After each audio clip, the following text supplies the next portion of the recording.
I thought it was all over. Nope. They roll coverage.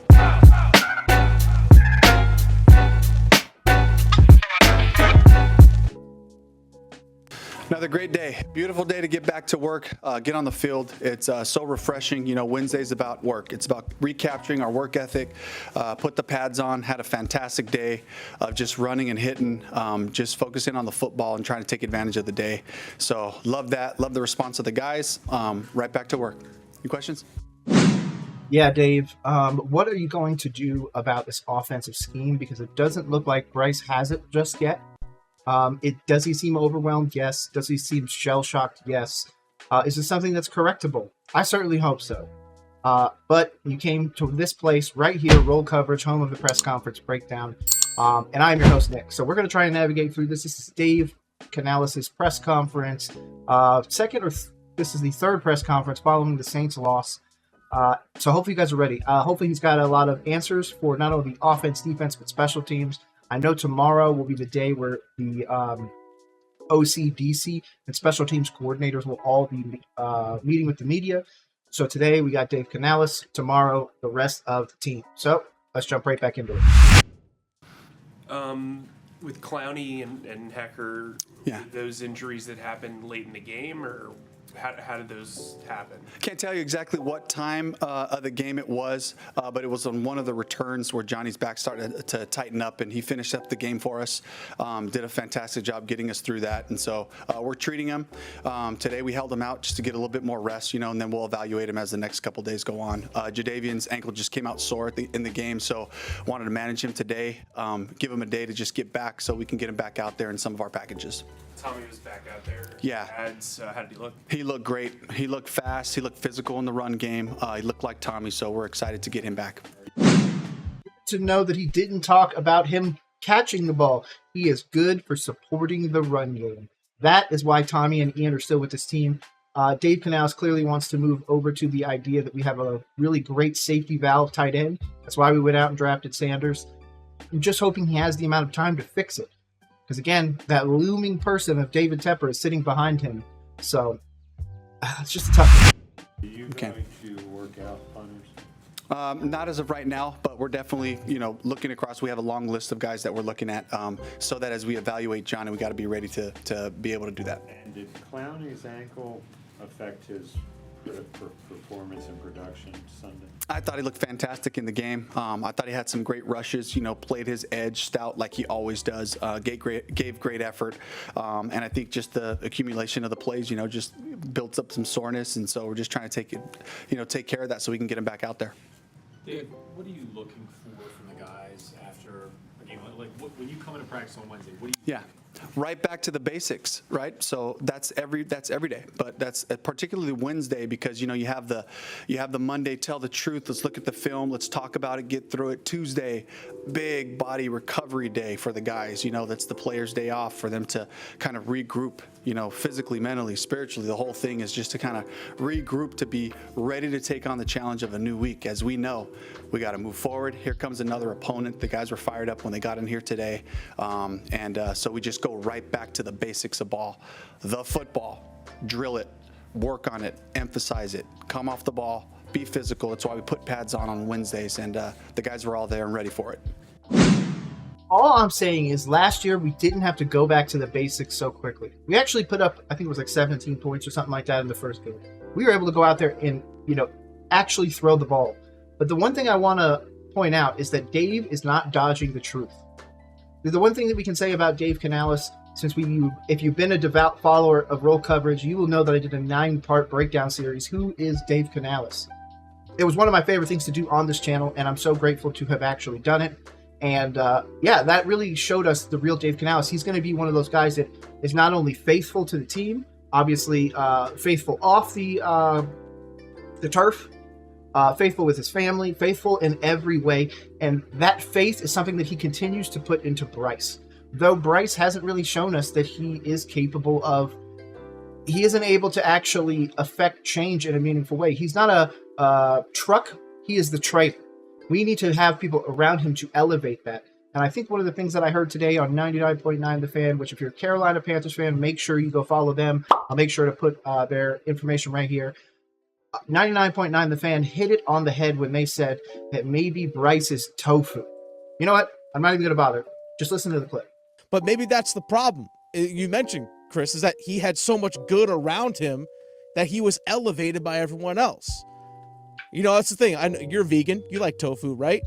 I love it. What does tofu do? It takes on the flavor of whatever's around it, right? Oh, Takes on the flavor of whatever's around it. You are vegan chefing right now. Exactly. Dog. That's what I'm doing. He's taking on the flavor. Tofu. He is tofu. He's taking on the flavor of what's around him. He doesn't accent or elevate the flavor of anything else around him. He only absorbs what's been around him. Maybe that's the case with Bryce.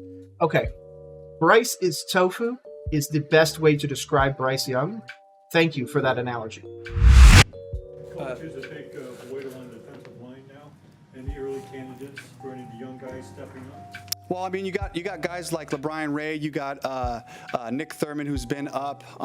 We have Peavy, who's on our team. We just added Deshaun Williams to the practice squad as well. So we got some good guys that have played football, that have seen games. So we'll be able to evaluate those guys and have a plan for this week. It is a Harbaugh coach team, so Yeah. on the defensive line, you have to be ready for the run, and play action. Absolutely. That's what Wednesday's about. Put the pads on. We get right to it, start looking at the looks and really trying to diagnose it and have that discipline in the run game. I am debating on a crazy bet slip, and in fact, I'm going to tag a few people in this. The Carolina Panthers recently let go of a player whose name is DiCaprio Boodle. He happens to know a little bit about the scheme, about the way Bryce Young handles it.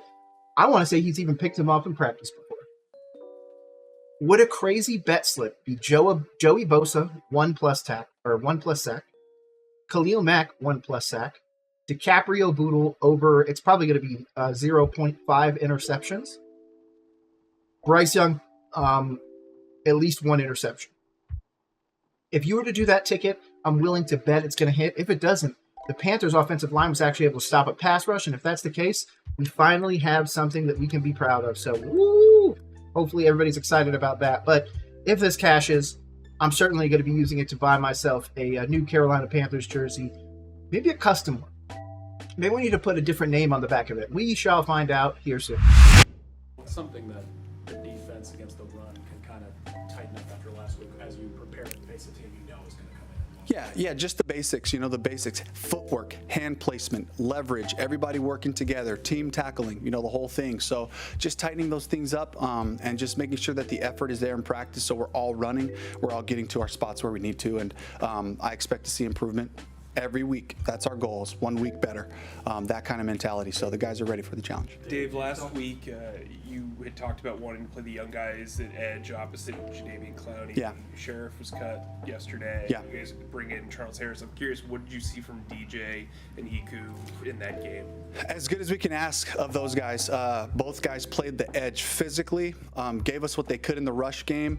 I thought they really made a statement for themselves in terms of just being able to be those reliable guys that we're counting on to do their part. And so I was really excited about their performance. I'm glad to have Charles here, a guy I've played against, or coached against, in the past when he was in Detroit. So really excited to have another veteran presence there who's got some rush skills. So excited to see what he can do. I don't see this pass rush room getting measurably upgraded, though. I mean, a lot of people are going to have us go and look at Hassan Reddick, which is fine. He was previously on this team. I don't think it's worth bringing him back. I think he needs to go to a little bit more of a contender. This is going to be a very, very, very thin veil that I'm going to put on this, but the Titans were rumored, the Colts were rumored, the Bears were rumored, and I think the Lions. So if any of those 4 teams were to snag him up, that's a much better landing place for you than to come back to Carolina. We're not going to give you the bag. We're not going to give you future security. We're not going to give you any of that stuff, nor are we going to trade for you. So I don't really see a pass rusher out there that we can go to make any real, measurable contribution to this team. It is just get through these next 16 games and get the season over with to start working on next year. And I know that may sound pessimistic, but if we're the first team to go 0-17, I'm going to be real mad. Real mad. Now, I assume we're at least going to get 1, maybe 2. But if we end up with 1 or 2 wins, was it really worth kicking Frank Reich out? Yeah, probably. But still, just a fun little thought experiment to have. Speaking about flushing this, and getting rid of that loss. How do you feel like guys came back today and approached that? And any worry about this carrying over to this week? Yeah, it's a weekly thing, right? So whether you win or lose, you got to flush it. You got to move on. Here comes the next opponent. We happen to have the Chargers, a fantastic opponent that's going to test our toughness. They're going to test our play style. It's a version of football that I love, and I know Coach Harbaugh is going to have that mentality. So just like last week tested us in a lot of ways, we got another big one coming up. So the guys just have to have that mentality. When we come into the building, it's all about the preparation of the new opponent, and that takes care of it. We don't have enough energy to be focusing on things in the past. We got to focus on today, and I thought the guys captured a good Wednesday. Coach, talking more about Mike's question, Shaq Thompson played some snaps at outside linebacker. Yeah. Is that just a game plan against the Saints type of thing, or is it a larger role for Shaq playing as an outside linebacker instead of the edge? Loved what he did in the game. I don't want to talk about the scheme we're going to do this week, but it just gives us some versatility of things we can do with guys. On Monday, you had said that one of those blitzes you thought Bryce could have checked out of. Yeah. Recognized better. How much flexibility does he have on a play-by-play basis to change plays at the line? I want to stay away from schematic discussions going into a week. There's things built in for Bryce to get us to the right play to do things. He's done a fantastic job with that. So I want to kind of leave it at that. I don't really want to get into the details of when we're asking him to do things. It's just not in our best interest to do that. That tells me right there that Bryce doesn't have the ability to audible everything off of the line, and it's probably because of all the issues from training camp. I'm sorry, but he absolutely threw more interceptions than touchdowns, and if he didn't, it was damn close within one or two, and that is not good for training camp, especially against this defense that just got ran over by Derek Carr. So if Bryce Young was struggling against our defense and wasn't able to really understand the offense 100%, yet last year he couldn't understand Frank Reich's vanilla offense, then maybe this whole savant thing isn't as true as it really was. Maybe the S2 score, maybe the Alabama Heisman was just truly being elevated by the talent around him rather than him elevating that talent. Now, again, I love the tofu analogy, and I'm going to keep using that. That's exactly what he is. He's absorbing all of the stuff around it. He's not elevating anything. And that's the problem. He was the number one pick. If you're the number one pick, you have got to elevate. And since you can't do that, you're probably going to be on another team or in the quarterback 2 role next year, unless the guy that we decide to draft is a even bigger development than you are, in which case we might just throw you out there for another first-round pick. So, I don't know. Bryce's future is very, very bleak, but if he goes to the right team, I can absolutely see it working. Again, he's not going to be able to elevate the talent around him, but he can use that talent. So the first team that comes to mind, I know, the San Francisco 49ers. It sucks. But man, if he made it to that system somehow, him and Brock Purdy for the next 10 years would be a ridiculous combination. I'm just saying. That was one of the things coming out that, his processing skills that everybody was raving about. Right. Is that something you think you can take advantage of, now or in the future? Certainly, I would hope so, and I think those things just take time. It takes games, to just have those experiences, to identify the things you can attack. It's something we certainly can continue to build. And working with quarterbacks in the past, have you ever had a situation where you felt like it was good for the quarterback to sit and watch and kind of catch up with the speed of the game from the sideline? Has that ever been a situation with you? I'm not saying you're going to bench Bryce, but is that something you would look at some point? Best experience you could have is to be on the field and to just live it, and he's got, 16 games from last year. He's got another one under his belt, so we just keep building on experiences to lean on, lessons to learn, all those things, so there's no way to replace that. I would agree 100%, but that's kind of why we do the breakdowns here, because Dave Canales talked about one of the best reps to get that is not in a game is the joint practices. And no offense, Bryce didn't do great in the joint practices. So I think that might have been a bit of a barometer to where the team is at. And Dave was just trying to elevate any way he can. But unfortunately, trying to build a team through the, I'm going to say the riff-raff, or that's really a rude term. I apologize. But it's just like somebody's extras, somebody's whatever. We're going to use that guy to somehow make our team better. Yeah, there might be 1 or 2 of those guys out there, but we didn't pick those guys. We didn't draft right. We didn't build for a team that actually wants to win for the next decade. We built like a team that wants to win this year. And that's not what we are. That's not what we were last year. That's not what we were the year before. I'm sorry, this team is so far away from 10 wins, it's bananas. Just bananas in my mind. That this fan base is so, has the blue tinted goggles on or glasses, whatever you want to say, and just can't see the truth and accept the truth. I'm a Carolina Panthers fan, but I'm never going to put those glasses on, man. You want to be miserable with me? Be a Carolina Panthers fan. You want to get to the promised land? I'd probably be a 49er or a Chief. But hey, Carolina is where my heart is. So I am here forever. Going to get back to Steve's question about the mentality. How much work are you doing with the players and for the mental aspect of? I know it's 24-hour rule. Everybody's got to flush and move on to the next one, but a loss like that does have a tendency to linger. Where do you kind of fall in on getting guys moving towards week 2 and so on? Yeah, live it. My primary responsibility as the head coach is to look at the opponent coming up, to be all in. I'm gassed from this practice. It's a Wednesday. We're running. I'm hollering at both sides. Let's get this run game right. All of my energy is in today. I'm going to go in tonight, have some great meetings with the coaches and prep for third down. I really don't have a lot of energy for anything else. I hope the guys can follow that lead as well. Our focus is today. Our focus is on the next practice. Can we capture today? It's the greatest day of our lives. It's the best one we got, all of us sitting here. It's just today. That's all we got. And so I just want to be spent tonight when I go home and just have nothing left in the cup. And I hope the guys can feel that and follow that lead. Okay, so Dave keeps doing this like rah-rah thing. And my thought process is this. Dave has continually said that the players are constantly looking in. They're constantly going, hey, man, I messed up. I need to do better. I'm sorry, guys. It's a big team camaraderie and everything like that. But how many teams do you honestly see do that? What you end up seeing is those dogs that we were looking for are screaming at people, throwing their helmets. They're ready to go. They want to make the difference right now, and they're not okay sitting down and being, thinking about what's in here.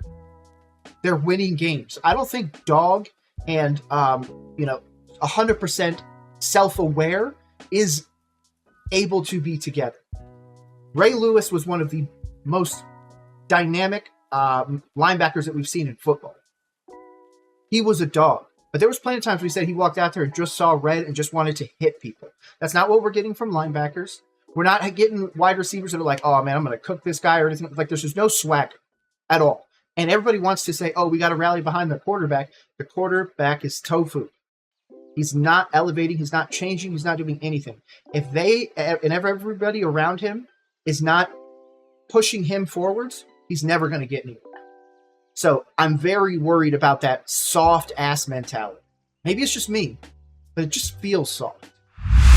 What's your relationship like with David Tepper? Have you spoken with him since Sunday's loss?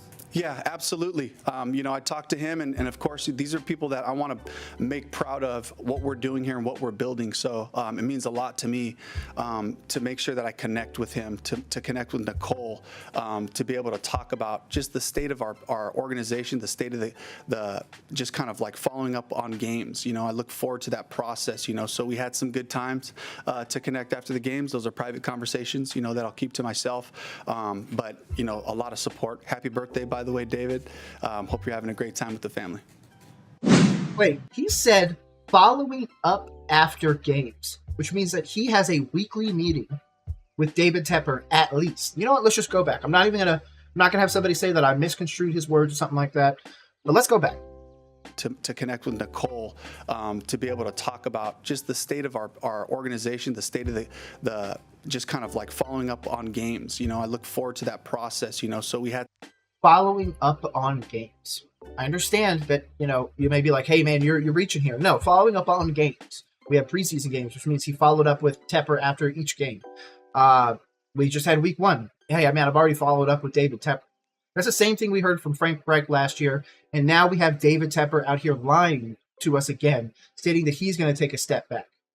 He already is the reason we have Bryce. He's the reason why we have Dave Canales now. He's the reason we had Reich instead of Steve Wilks. So if you want to get mad at anybody, get mad at David Tepper, not at this dude.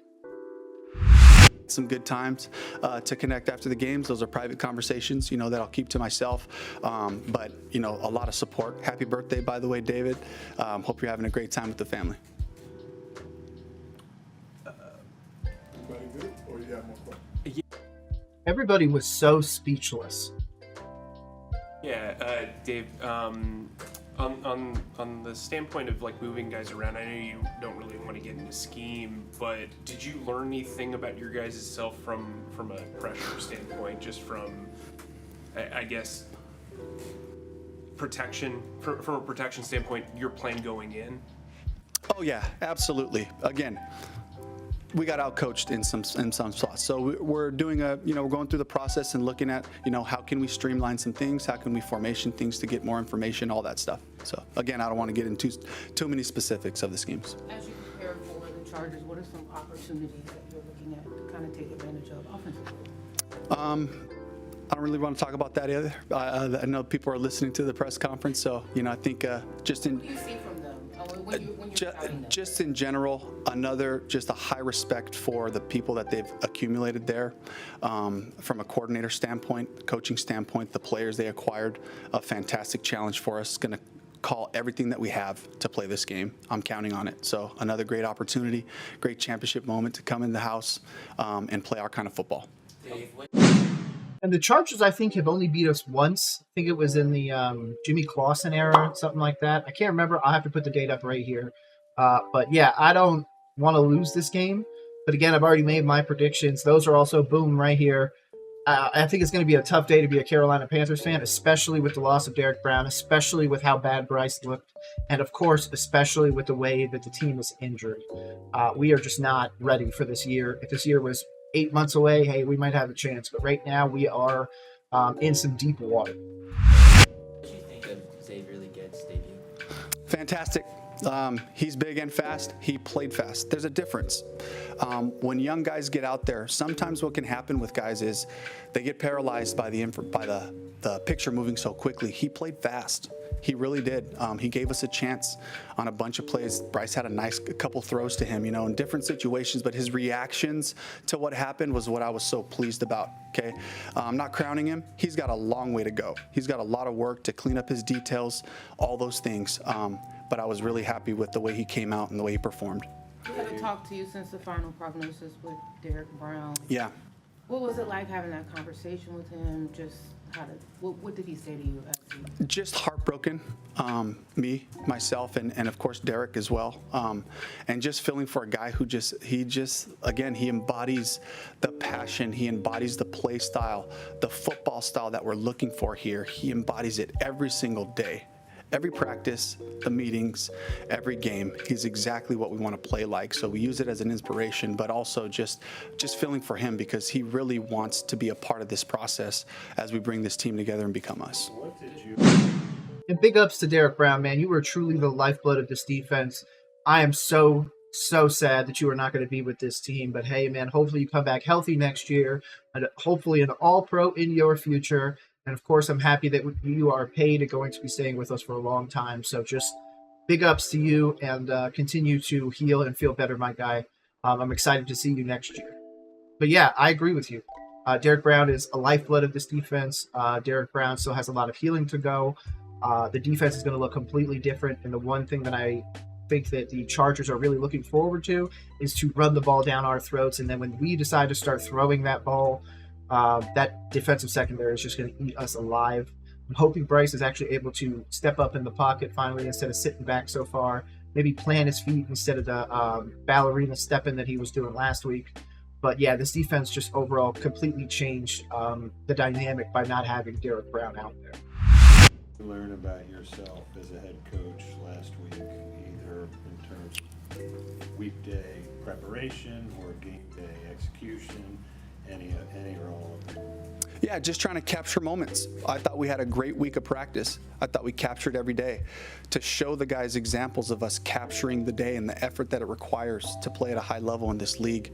In game, we're not going to quit. We're never going to quit.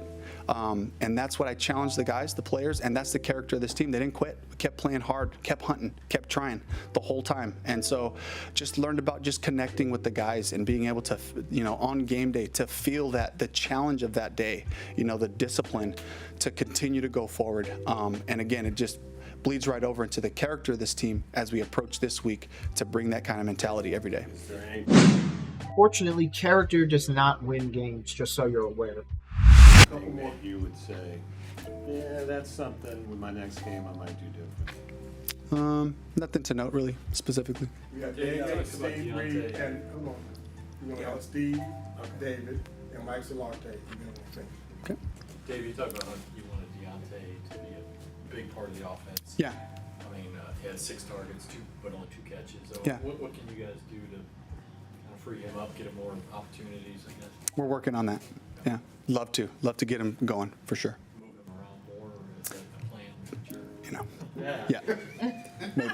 Did you have some strategy? I wanted to ask you about the Chargers run game. How much you study their offense with Harbaugh? Do you go back and look at Michigan and what he did at all, or is it all on what they did last week that you focus on? And how much concern is their commitment to the run from what your defense did against it? We got to look at a lot of stuff and just really look at the style of football that he wants to play first and foremost, and then and looking at his offensive coordinator, Greg Roman. He's fantastic. He's one of the premier offensive coordinators in the NFL. He's back.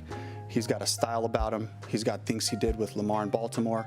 We coached against him in San Francisco back in the day when I started in Seattle. Always had a high level of respect for him and the way that they game plan and their commitment to the toughness in the run game is something that I really admire. So we definitely looked at a lot of stuff, and we know what to expect. And they don't have a problem us knowing that. We got to come, we got to show up, and we got to have our answers. Last question for Mike. Dave, when you were with Seattle, I'm guessing that you and the Seahawks made cross-country treks to go play on the East Coast. What were the pitfalls for teams doing that? I know you don't have to, but they do this week. And how were you able to avoid, or how were you and Seattle and Pete Carroll able to avoid some of those pitfalls to perform well? And that how that all unfolds for a coach and his players? Yeah, you got to wake up. You got to wake up the whole group. So, the games start earlier for you, and so you plan to have earlier practices so your body readiness is there. We would get there 2 days early. So we'd get there on a Friday night so that you kind of had a day to acclimate and kind of stay on your rhythms from a sleep standpoint, but then the readiness, just waking up, doing walkthroughs, that type of thing. And then on game day, it was all hands on deck. It was an absolute fantastic time. Pete called on the coaches. We would be going nuts, waking guys up. We'd play music in the mill room and just be all hands on deck that way to try to just really just jolt everybody up. Say, hey, we are going to play, and it's going to be about 10 o'clock West Coast time. Let's go. And just kind of looking at the guys, and the guys would kind of grin, and they knew we were going nuts with a purpose. But it worked for us, and so we came out and we had good readiness, from kickoff to the end. How tough are those trips, west to east? Oh yeah, they're rough. But we had a style about it, and again, it helps when you have really good teams like we had in Seattle, but we just make sure we got them going, and we did pretty good on the road. All right, thank you, Coach. Yep. Thank you. Hey, no, thank you as always to Dave Canales. Thank you to the Carolina Panthers for putting out this press conference, and thank you for making it this far. Dave Canales continues to give us solid press conferences, but this one clearly has a Tepper influence. He's obviously not wanting to give away too much of the scheme, as I'm assuming Tepper feels like that he spoke too much early on about this team and really what he liked and what he didn't like. And now he's giving much more vague answers. So now we're in Dave is trying to save his job. I understand that may sound weird after one game, but this is not coming from Dave. This pressure is coming directly from on high. Both sides, to be honest, Nicole and David Tepper, I'm assuming.